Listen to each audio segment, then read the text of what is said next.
I'm going to teach you a mantra today, and it's called Fix the Gut. Nice and simple, isn't it? I'm going to get you to say that a few times because that's what it's going to come down to. But if you look at the functions of the gut, now, again, the gut literally starts in the mouth.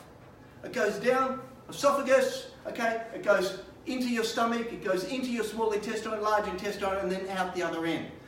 Normally when we're talking about the gut, we're talking about the small intestine, but more so the large. That's where most of the microorganisms live. But it's an interactive system, and as I show you, what happens up here determines what happens here, and what happens here, down in the large intestine, determines what happens here. So guess what we've got to do? We've got to fix the gut, and we've got to fix it all the way up and down.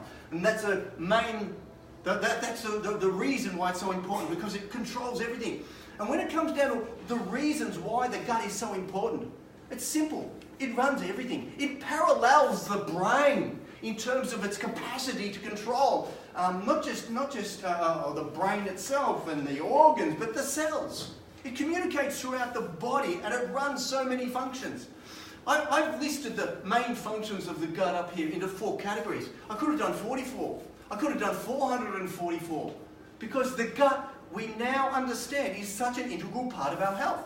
In fact, there is no way known that you can have health without looking after your gut. Now, you may inadvertently been or accidentally been doing it. Or perhaps you're well versed and you've been practicing it and you know how to do it. But at the end of the day, it's critical, it's critical. And so let's look briefly at some of those functions, just to give you a little bit of an idea. The first main function that I put it down to was digestion. Now you know we digest everything here.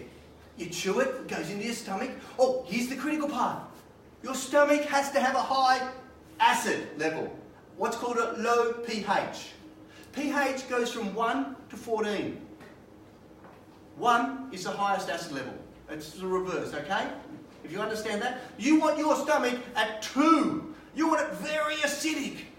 So remember, there's a fundamental principle I learned back in year 10. Everything is determined by pH, the acidity level. So if you haven't got an acid stomach, then guess what? You're not going to digest your food properly. And you'll get what's called GERD or reflux or one of these esophageal problems, and you're feeling pretty uncomfortable most of the time, burping a lot and all those conditions. That's not too much acid, it's the exact opposite. It's the exact opposite. And unfortunately what happens is the medical profession will give you a drug to stop the acid formation, which will exacerbate the problem. And I'll mention one of these major drugs, which is literally killing people as a result of what they're doing. So you need an acid stomach, and when you've got an acid stomach, your proteins are broken down.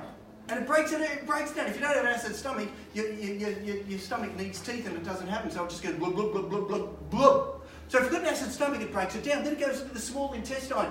But what happens is most of your food is actually absorbed once it goes through the microorganisms.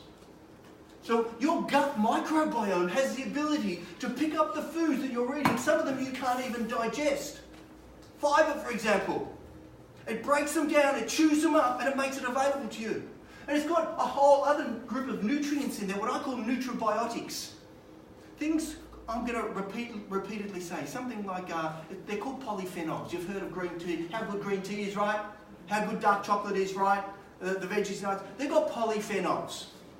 Forget the complex, I'll just say that, just accept it, okay? These polyphenols are fairly big, and our body doesn't break it down. In fact, if you have green tea, your body will, without the microorganisms, you'll get about 6% absorbing. But if you have green tea and you've got the microorganisms in there, guess what? You've got 90% being absorbed. Don't you think that's marvellous? Yeah. They're your digestive system. Nobody told you that you can't absorb, you can't break down the nutrients unless they're broken down by the microorganisms. So your microorganisms play a huge role. When it comes to minerals, if you're low in calcium or you're low in iron, ladies in particular, often what will happen is they say, oh geez, you've got to get an iron supplement. You know what my first message is? Fix the gut. Because if you want to increase your iron absorption, your iron digestion, fix the digestive tract, the acid level, and the gut microbiome. And then all of a sudden, you absorb more minerals, more calcium, magnesium, and iron, without having to take extra stuff. You probably still need extra stuff anyway, but you get the idea? The gut microbiome helps with digestion of just about everything. So if you want good digestion, you want good health, you want all the nutrients, you want to stop wasting your money on your food and get all the nutrients, fix the gut. Fix the digestive, the acid levels, fix the microorganisms in the stomach. Then we get to the gut wall. Now, most of us have thought of our digestive tract as a plastic or rubber layer out there, in it goes, out it goes, all that type of stuff. We haven't realised how dynamic and lively it is. Our gut wall determines every single bit of health. How's that for a claim? You see, what happens, our gut wall normally looks a little bit like this. There's two cells there, joined tightly together with a little bit of mortar, plastic in the middle. Now what happens when you start to get a sick gut, it spreads apart just a little bit. And as it spreads apart just a little bit, things get in, toxins get in. In particular, toxins, one called LPS. Just write LPS, you'll come across it from now on, and they'll even talk about it in the media in 10 years' time, okay? So LPS, and it gets through there, and as soon as it gets through, it causes every single autoimmune disease. It causes every single one of these health conditions you're getting. Arthritis, aches, pains, all of those type of things you're getting. Right through to your inflammatory bowel.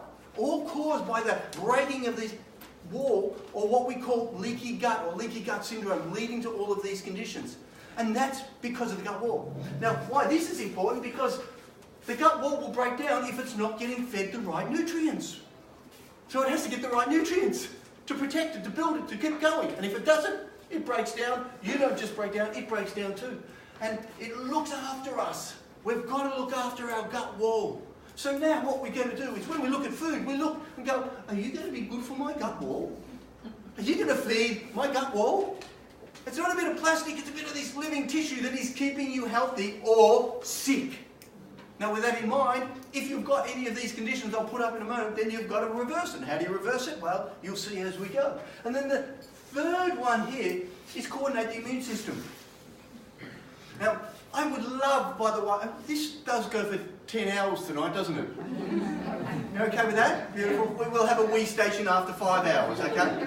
A wee break, okay? Now, so I would really love to have 10 hours. And one of the great things of being as an academic, one of the things I loved about being an academic, I had my students there for 30, 40 hours at a time to educate. And by the way, there's one or two of my students here today.